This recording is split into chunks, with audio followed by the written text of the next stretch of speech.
Okay mga idol, so mag-vlog na naman tayo. Sasagot lang ako sa mga comment.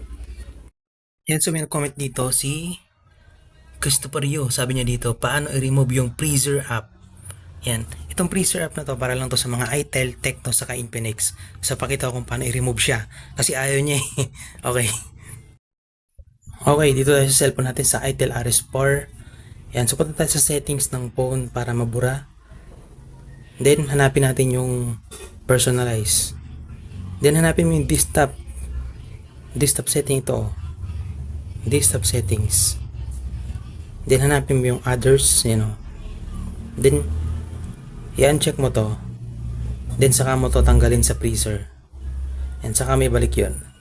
Yan, burado na yung freezer app mo. Tapos ganito rin, ibalik mo lang din sa dati kung gusto mo ibalik. Yan, so thank you po sa nag-comment. Yan, pag may nagko-comment po, gagawa ako ng video.